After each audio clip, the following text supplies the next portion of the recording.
Tonight on CFTK-TV News, an update on the Prince Rupert pipe replacement project, a longtime local Rotarian receives an award, and an innovative light rail project on Vancouver Island. Northwest BC's only television news team. We are CFTK-TV News.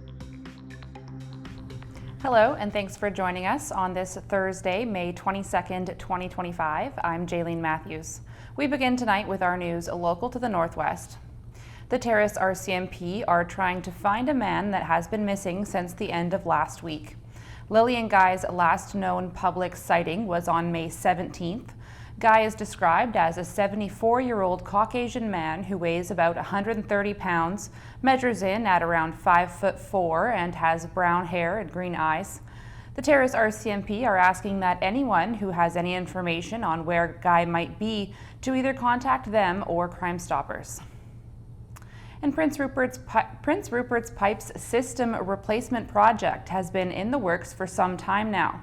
CFTK-TV's Kale Maslin looked into how the project is shaping up. One of the most pressing problems that has been facing the city of Prince Rupert for quite some time has been their long outdated water and sewage distribution systems, although the city was finally able to start working on fixing that issue earlier this year.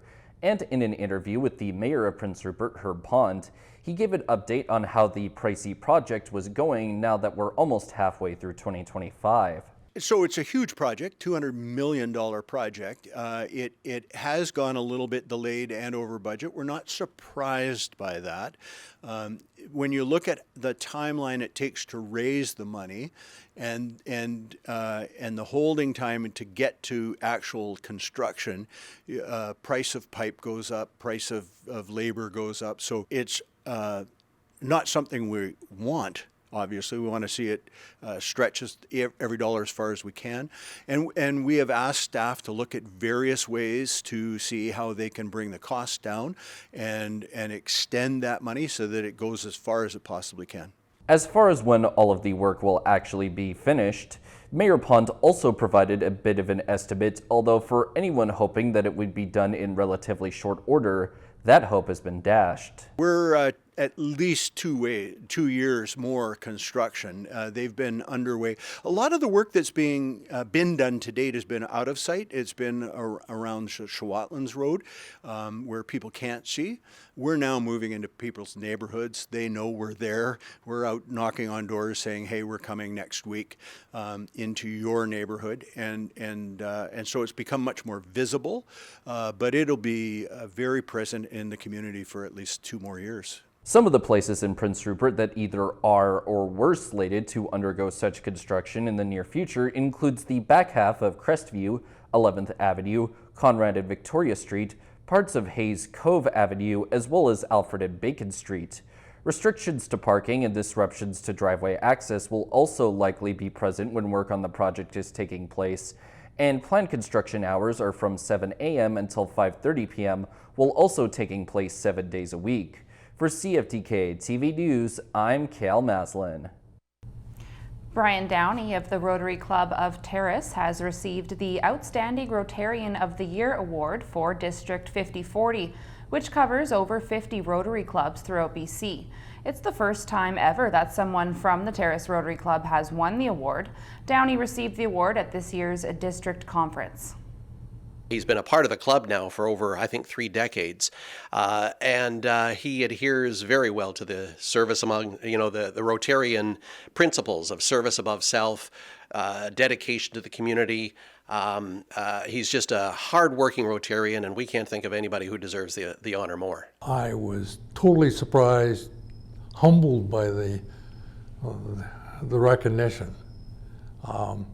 The award really reflects success of Rotary in the community, in the Rotary Club, and the opportunity we have to give back to the community, to provide service, to be part of to bring partners together to do good things. So I'm just pleased to be part of that.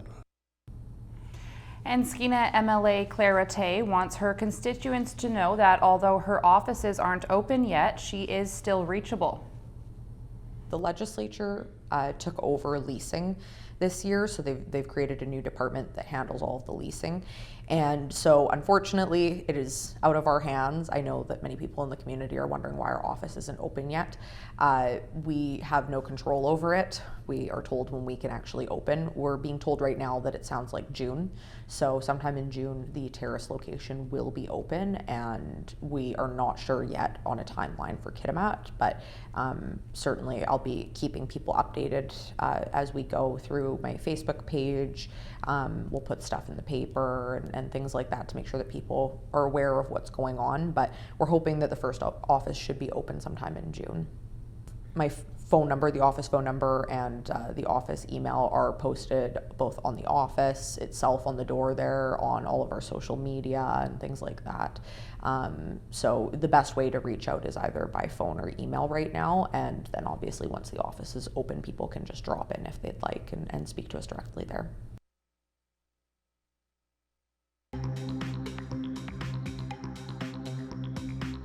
Coming up next, the light rail project zipping up the island.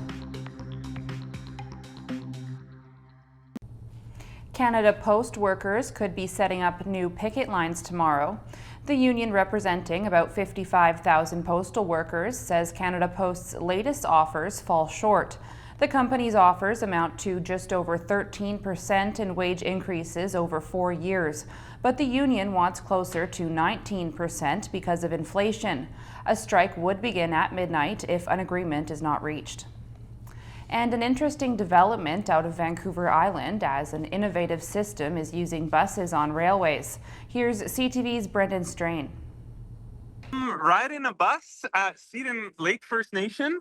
Absolutely incredible. That's the CEO of the Island Corridor Foundation, Thomas Bevan, who is on a fact-finding mission near Lillooet, BC. Up here in Skina Lake, a lot of people use this high rail bus because it's just so much more convenient than the 2-hour winding logging road.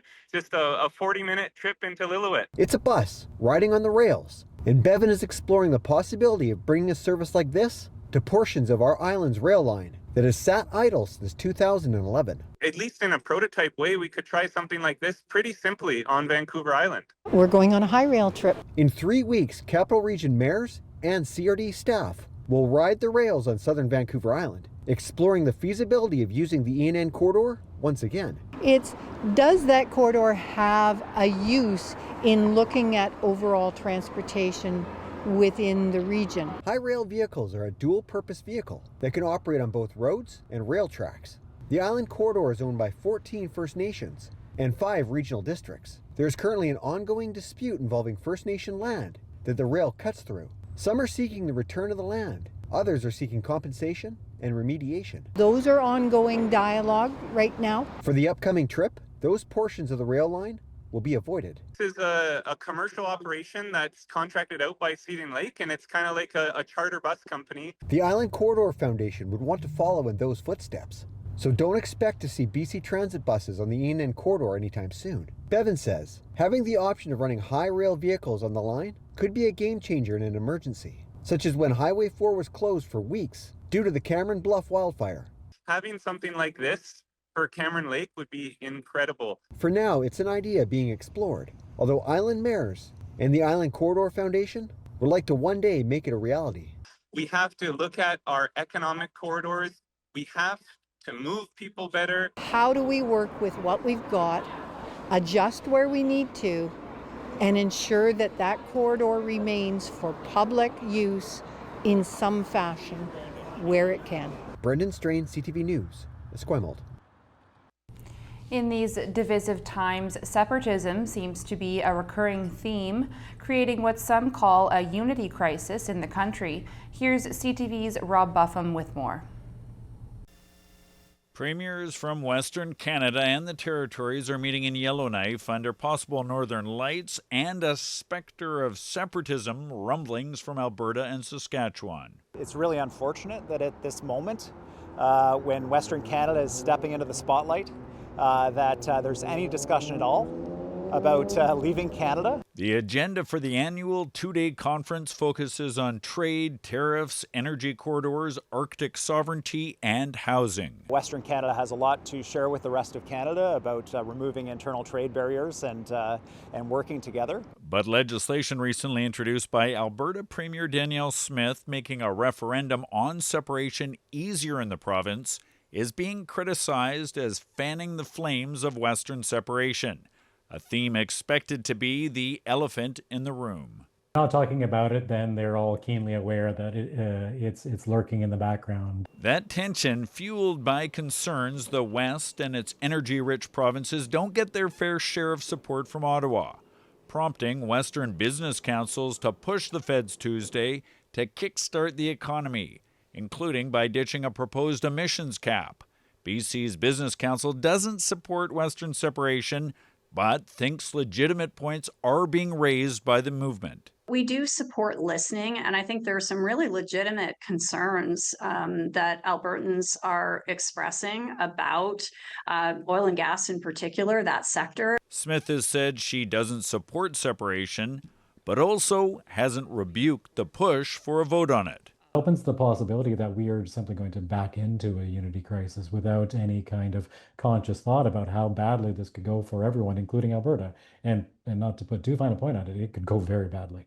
So, as Canada's Western premiers convene to address their pressing concerns, keeping the country united may likely be on their minds, if not their formal agenda. Robert Buffum, CTV News. Turning to the weather, the sun rose at 5:14 a.m. this morning in the northwest and sets at 9:47 p.m. tonight. Tonight on the north coast, expect conditions to be cloudy with showers beginning after midnight, winds becoming southeast at 20 kilometers an hour after midnight, a low of 7 degrees. Over the next few days on the north coast, expect pretty consistent rain with temperatures in the 10 to 11 degree range, overnight lows between 7 and 9 degrees. Tonight in the Terrace-Kitimat area, expect conditions to be partly cloudy, becoming cloudy after midnight with a 40% chance of showers overnight. Winds from the south at 20 kilometers an hour, gusting to 40, becoming light late this evening and a low of 7 degrees. Over the next few days in the Terrace-Kitimat area, expect a chance of showers Friday and then rain to continue on for the next while. Temperatures between 11 and 13 degrees, overnight lows between 6 and 8 degrees. Tonight in the Bulkley Valley and Lakes District, expect conditions to be partly cloudy with a 30% chance of showers early this evening and before morning, low +1 degrees with patchy frost. Over the next few days in the Bulkley Valley and Lakes District, expect showers and clouds with temperatures sitting between 13 and 16 degrees, overnight lows between 7 and 10 degrees. Checking your northwest highways now. On Highway 16, there's flooding west of Port Clements. Expect delays. Watch for bridge maintenance as well as road sweeping and utility work. On Highway 37, there's bridge construction, frost heaves, as well as road maintenance. On Highway 37A, there's sections that have falling rocks. On Highway 118, watch for roadside brushing. And on the Niska Highway, there is pothole repair going on. And this is what the roads were looking like this afternoon around the region from the view of the province's highway cams.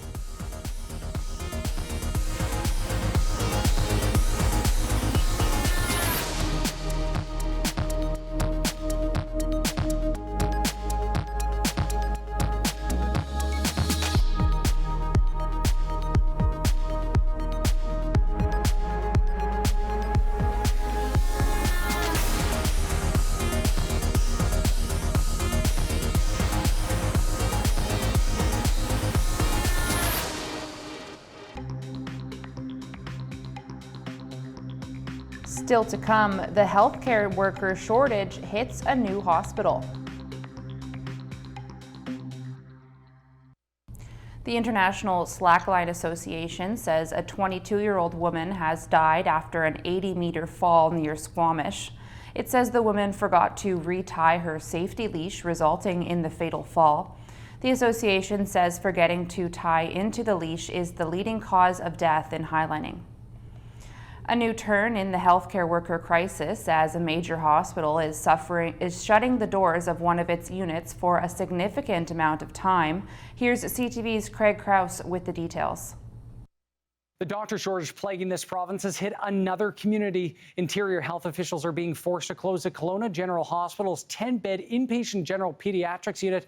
This is starting Monday for at least 6 weeks. So the executive medical director, Dr. Hussam Azam, told CTV News in a statement that they are reallocating current pediatricians to support the neonatal intensive care unit and high-risk deliveries. During this time, Dr. Azam says all critical care services for children are open, including the emergency department and neonatal intensive care unit. The service interruption will only impact children who require admission to the general pediatric unit. According to Dr. Azam, those requiring care for a child should still visit Kelowna General Hospital, where they will be assessed by an emergency room physician. Changes that Kelowna Mission MLA Gavin Dew tells me the BC NDP needs to take action as kids will be out of school soon while tourists flood the area for summer break. What are going to be the implications for other hospitals that are already overwhelmed? What we have with this healthcare crisis is you're squeezing a balloon in one place and it gets bigger in another, and then you squeeze it there, and eventually it's going to pop. And I reached out to the Minister of Health for comment and have yet to hear back. Interior health officials say they are working on recruiting pediatricians and are looking at additional changes to compensation models. They'll have one new pediatrician starting this summer. Craig Krause, CTV News, Vancouver. Israel's ambassador in Canada said his diplomatic team in Ottawa feels safe but must remain vigilant after last night's shooting in Washington, D.C. 2 employees of the Israeli embassy in the U.S. were shot and killed outside an event at a Jewish museum. Ambassador Ido Moed said the embassy in Canada is shocked and devastated by the killings. Canada is hosting the G7 finance ministers and central bankers in Banff. The meeting is a prelude to the June G7 leaders meeting. What the top finance officials are able to agree on will set expectations for what could be accomplished at the gathering of world leaders next month. CTV's Rachel Aiello is at the summit where tariff tensions are hanging over the talks. Benvenuto in Canada. Warm welcomes for the leaders of some of the world's largest economies. Finance Minister François-Philippe Champagne and Bank of Canada Governor Tiff Macklem are hosting their G7 counterparts for talks about growth and security. All right, let's go to work. While U.S. President Donald Trump's tariffs aren't explicitly on the agenda, they're looming large over the Rocky Mountain Summit. U.S. Treasury Secretary Scott Bessent is in town for these talks and had a private pre-dinner sit-down tonight with the finance minister. We get along very well. Yeah. We get along very well, so we had a lot to discuss, and we took the time to discuss a number of issues. Back in Ottawa, the new U.S. ambassador said a new deal could be reached as soon as July. We can come together with a deal that gives Canada the lowest tariffs of any country that America negotiates an agreement with. Meanwhile, Mark Carney's lead minister on the file, Dominic LeBlanc, is back down in D.C.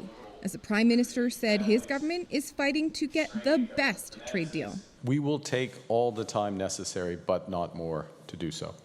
Speaking before the summit kicked off, Champagne said his mission is to find common ground with the U.S. and other nations. These countries very much want to find areas of commonality with the U.S., even amidst the disagreements they're having with Donald Trump. One area where Canada is hoping the G7 leaders can present a united front is helping Ukraine rebuild.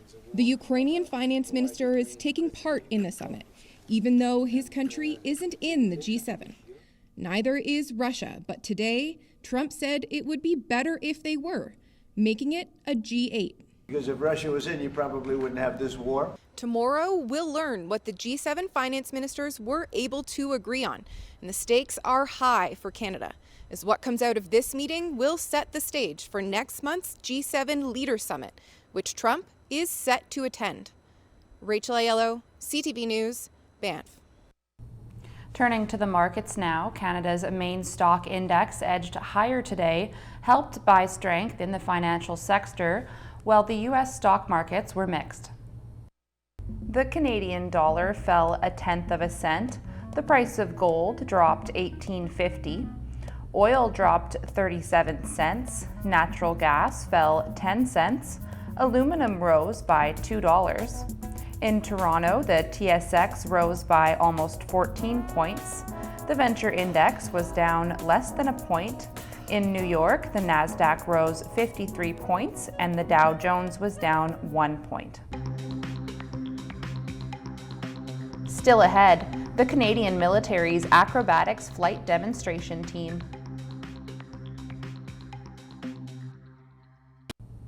A former member of Canada's World Junior Hockey team briefly broke down in tears today at the sexual assault trial of 5 of his ex-teammates. Brett Howden teared up as he faced questions over texts he sent a week after the 2018 encounter at the heart of the case. The Crown wants to introduce some of those texts into evidence because of Howden's lack of memory while testifying. All 5 accused have pleaded not guilty to all of the charges. And finally tonight, they're a Canadian staple and a childhood favorite for many. The Canadian military's acrobatics flight demonstration team, known as the Snowbirds, have been amazing crowds for generations. Here's CTV's Andrew Garland with a look at what they've been up to lately. Pilots with the Canadian Forces Snowbirds demonstration team say they are living out their childhood fantasy. Saw the Snowbirds as like a young teenager, and someone mentioned to me about the first female snowbird pilot, and then that became the goal. This is something I've wanted to do since I was probably 8 years old, so this is a dream come true job. The Snowbird team, based in Moose Jaw, have been at 19 Wing Comox since early April, preparing for the upcoming 2025 air show season. They come to the West Coast every year at this time to get overwater practice, gel as a team, and to avoid bird migration in Saskatchewan. Moose Jaw particularly is right in the middle of a Canada goose fly path, so April is a really bad time for birds, and out here there's a lot less. There are dozens of personnel behind the scenes, including technicians who are assigned to an individual aircraft to look after all the maintenance and ensure it's ready for takeoff. We take a lot of pride in our work.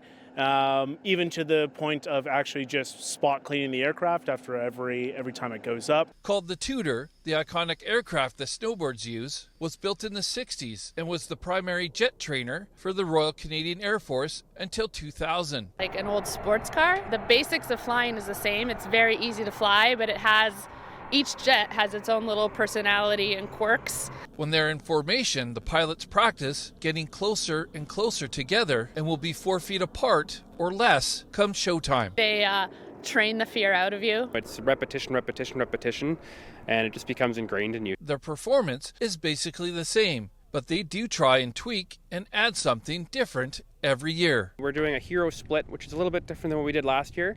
And our big addition this year is called the Tornado Pass. Their first show takes off at the Montreal Grand Prix in June, and they'll touch down for the season in California in October. Nanaimo is the only island stop scheduled so far this year. Andy Garland, CTV News, 19 Wing Comox.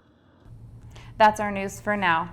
For more local news, visit us at cftktv.com. You can also find us on social media. We're on YouTube, TikTok, X, and Blue Sky. We'll be back tomorrow. Thanks for watching.